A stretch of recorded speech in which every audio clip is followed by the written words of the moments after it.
एक जण निवडून आल्यावर म्हणतो की संपूर्ण मुंब्रा हिरवा करू, तर कोणी म्हणतो अलीनगरचं नाव सीतानगर करू. असं सांगून हे निवडून येतात आणि लोक यांना निवडून देतात. पुन्हा म्हणतात राजकारणी लोक काम करत नाहीत. नेते विकास करतील कधी हे अगोदर आपण समजून घेतलं पाहिजे. लोकांनी विचार केला पाहिजे. लोक विचार करत नाहीत. भावनेच्या भरामध्ये जातीचा आहे, धर्माचा आहे, जवळचा आहे ही भावना त्यांच्या मनामध्ये राजकारणी चांगल्या प्रकारे पेरण्यामध्ये यशस्वी होतात. आणि मग यातून त्यांना नेमकं कशासाठी निवडून दिलं पाहिजे, कोणते प्रश्न विचारले पाहिजे हे विषय बाजूला राहतात. जात धर्म जवळचा लांबचा असे विषय तयार होतात आणि यातून लोकांच्या भावनेशी खेळण्याचं काम सुरू होतं.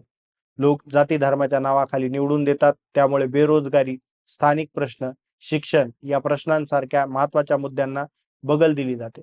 भारताचा विकास होईल, चांगल्या प्रकारे होईल, तो जगातील सर्वाधिक चांगल्या प्रकारे होईल किंवा कमी अधिक जास्त गतीने होईल, परंतु तो इथल्या चांगल्या कुशल लोकांमुळे होईल. इथल्या कुशल लोकांमुळे तो होणार, राजकारण्यांमुळे नाही. कारण विकासाच्या, रोजगाराच्या आणि तरुणांच्या मुद्द्यावर राजकारण होतच नाही. त्यापेक्षा जास्त ते जाती धर्माच्याच नावाने होत आहे आणि इथून पुढेही ते होत राहील. त्यामुळे सामान्य माणसाला दंगल, भ्रष्टाचार, महागाई यासारख्या मुद्द्यांना सामोरं जावं लागेल. रुपया घसरला काय आणि पडला काय, महागाई वाढली काय चालेल, लोकांना भीती दाखवून, भीतीचं वातावरण निर्माण करून गोष्टी प्लॅनिंगने केल्या जातात. कधी काही स्टेटमेंट हे जाणीवपूर्वक केलेले असतात. त्यामागचा उद्देश सामान्य माणूस समजून घ्यायला तयार नाही. पॉलिटिकल व्ह्यूने बघण्याऐवजी धार्मिक व्ह्यूने बघितल्यामुळे हे प्रश्न अधिक महत्वाचे वाटतात. विचार करा, आत्ताच्या उमेदवारांमध्ये असे काही उमेदवार आहेत की ज्यांच्यामध्ये क्षमता नाही, किंवा या आधीच्या सरकारच्या काळामध्ये कोणत्या पक्षाची किती ताकद होती, किंवा कोणत्या पक्षाचे किती आमदार होते, किती नगरसेवक होते आणि आज त्यांचे किती आमदार आहेत, किती नगरसेवक आहेत. खरं कोणाला विरोध केल्याने कोणाचा फायदा होत आहे. जोपर्यंत जाती धर्माचा चष्मा निघणार नाही तोपर्यंत राजकारण समजणार नाही. सत्तेत येण्यासाठी काय केलं जाऊ शकतं हे समजून घेतलं पाहिजे. कोणाची क्षमता नसताना देखील असे अनेक उमेदवार आहेत की त्यांना सामान्य माणूस निवडून देतो आणि सामान्य माणसांच्या अडचणी माहीत नाहीत असे सुद्धा उमेदवार निवडून आलेले आहेत आणि ते वारंवार निवडून येतात. त्यांना काहीही देणं घेणं नाही, पण निवडून येतात. दोन्ही बाजूने धर्माच्या राजकारणाला खतपाणी घालून समाजामध्ये दुही निर्माण करून दोन्हीकडे राज्य करत आहेत. सामान्य माणूस दंगलीत व्यस्त असतो, मजा करून निघतात ते फक्त राजकारणी. लक्षात, प्रत्येक गोष्ट ही सत्तेसाठी केलेला एक प्रयत्न असू शकतो किंवा त्यामागे काही कारण असू शकतात. त्यामुळे पॉलिटिकल अंडरस्टँडिंग महत्वाची आहे. भांडवलदार या सगळ्या व्यवस्थेची मजा घेतात, राजकारणी सत्तेत येतात आणि तुम्ही, आम्ही सर्वसामान्य माणसं बोंबलत बसण्याचं काम करतो.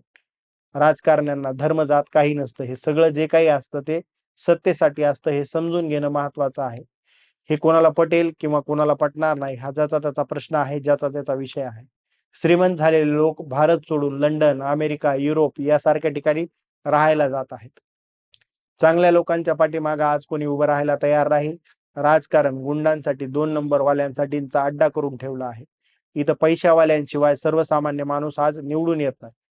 साधी नगरपालिकेची निवडणूक असो की ग्रामपंचायतची निवडणूक असो, आमदार की खासदार, तिथं खूप पुढचा विषय. सामान्य माणूस निवडून येत नाही.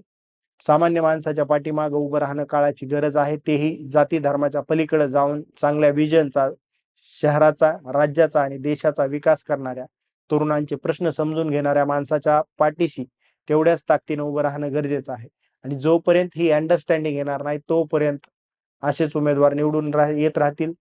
आता याबाबत आपलं मत काय आहे? आपलं प्रत्येकाचं मत वेगवेगळं असू शकतं. कदाचित माझ्या मतापेक्षा आपलं मत भिन्न देखील असू शकतं. परंतु जे वाटलं ते या व्हिडिओमध्ये मी व्हिडिओ करून सांगतोय. आपण या कमेंट बॉक्समध्ये कमेंट करा आणि आपलं मत नक्की नोंदवा. धन्यवाद.